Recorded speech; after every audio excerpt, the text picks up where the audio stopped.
तो Newton's laws of motion हम लोग पढ़ रहे थे, force and Newton's laws of motion. ठीक है डियर, शॉर्ट फॉर्म में इसे कहते हैं NLM।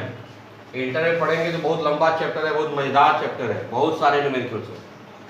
नहीं अभी आप लोग बेसिकली इसमें लॉज पढ़ने हैं, और इसमें पहला लॉ हम लोग पढ़ रहे थे, first law, that is law of inertia.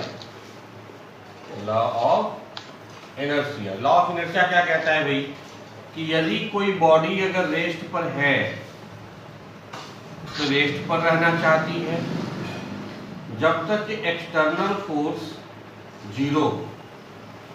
ठीक है, अगर एक्सटर्नल फोर्स जीरो है, अब आप ही समझिए जैसे कोई ऑब्जेक्ट ऐसा रखा है, अब एक्सटर्नल फोर्स यानी कोई बाहरी फोर्स लगाए ही ना, कोई बाहर से कोई बल न लगाए, कोई धक्का न लगाए, ना कोई खींचे, तो ये तो ऐसे ही रह जाएगा।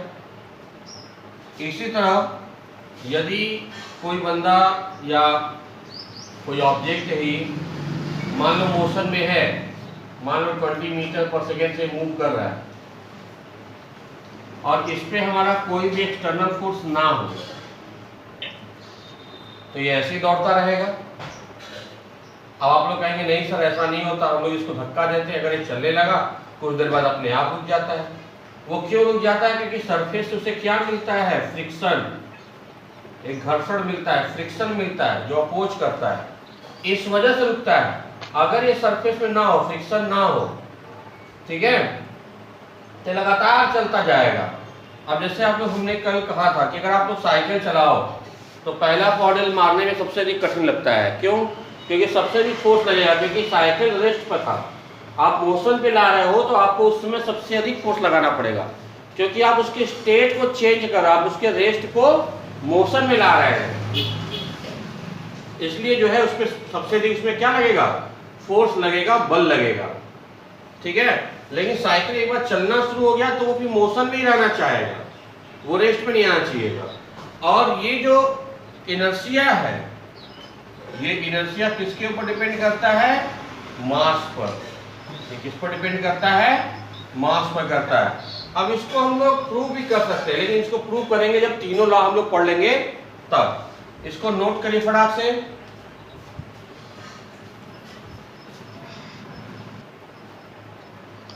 चलिए अब बच्चों देखते हैं सेकेंड लॉ ऑफ मोशन।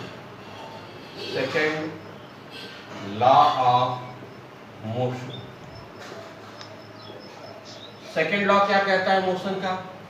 कहता है the rate of change in momentum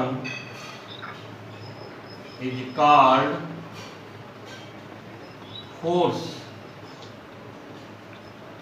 ये हमेशा याद रखना है ये law, the rate of change in momentum is called force. अब यहाँ पे एक नया वर्ड मिल गया हम लोगों को, मोमेंटम। तो सबसे पहले हमें जानना पड़ेगा व्हाट इज मोमेंटम। मोमेंटम इसको शो करते हैं P से, इज इक्वल टू होता है mass into velocity. Mass into velocity यानी कि mv, P is equal to mv। अगर ये कह रहा है, अगर जैसे एक क्वेश्चन फटाक से कर लेते हैं इस पे, कि यदि एक कार मान लो 500 केजी की कार है और 20 मीटर पर सेकेंड से मूव कर रही है, तो मोमेंटम ऑफ कार का momentum is equal to mass of car into velocity of car. ठीक है, तो इतना लंबा लिखने की जरूरत है, v ऑफ कार। तो मोमेंटम ऑफ कार, मास कितना है 520, तो ये हो गया 10,000 kg मीटर पर second. Momentum is cause of force. Hindi में मोमेंटम बोलते हैं संवेग। संवेग हमेशा फोर्स का कारण होता है, मोमेंटम हमेशा फोर्स का कारण होता है। अगर किसी बॉडी में मोमेंटम है, किसी पार्टिकल में मोमेंटम है, मोमेंटम का मतलब मास एंड वेलोसिटी अगर है तो ही वो फोर्स लगा सकता है। यदि किसी पार्टिकल में यदि मोमेंटम नहीं है तो वो फोर्स नहीं लगा सकता है। अच्छे से नोट करिए। अब मान लो कोई ऑब्जेक्ट है, इसका मास है m, initial velocity u, after time t इस ऑब्जेक्ट का वेलोसिटी हो गया v। तो बेटा इसका मोमेंटम क्या होगा? I मतलब इनिशियल, I मतलब इनिशियल यानी स्टार्टिंग का, प्रारंभिक। P initial is equal to m into u, P final यानी अंतिम, फाइनल माने अंतिम, m इंटू v, यानी P initial is equal to m u, P final is equal to m v।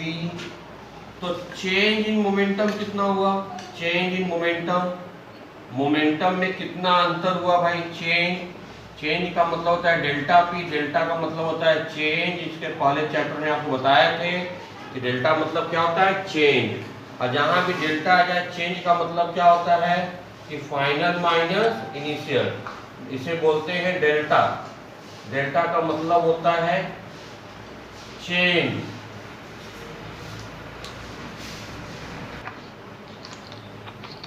Delta का मतलब होता है चेंज, और चेंज का मतलब क्या होता है? हमेशा, हमेशा होता है फाइनल माइनस इनिशियल।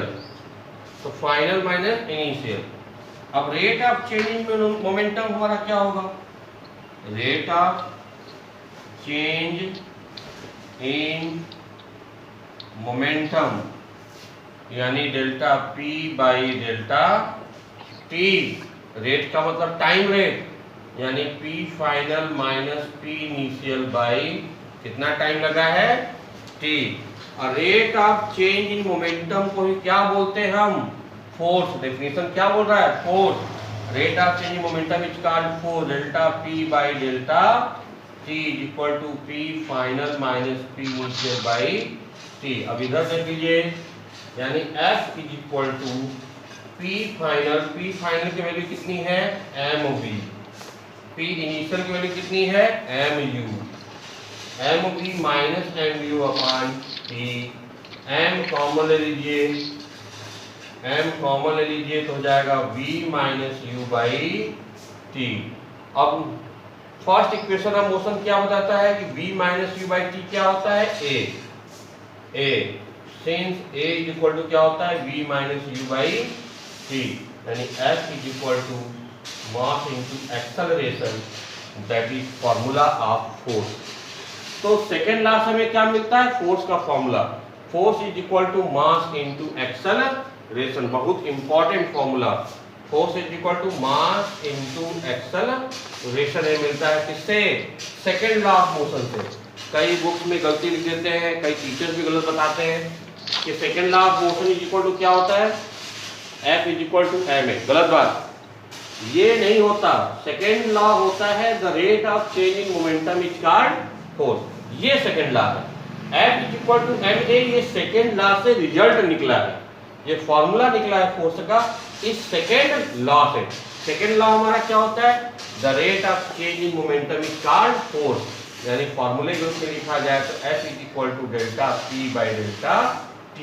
ये हमारा सेकेंड लॉ है मैथमेटिकल गणितीय रूप में, ये हमारा सेकेंड लॉ है। अब इससे निकलता है formula F is equal to ma। कभी गलत मत याद रखिएगा कि सेकेंड लॉ ऑफ मोशन है F is equal to ma, नहीं। सेकेंड लॉ ऑफ मोशन क्या है? The rate of change in momentum is called force, और उससे फॉर्मूला निकला है F is equal to ma। Note करिए।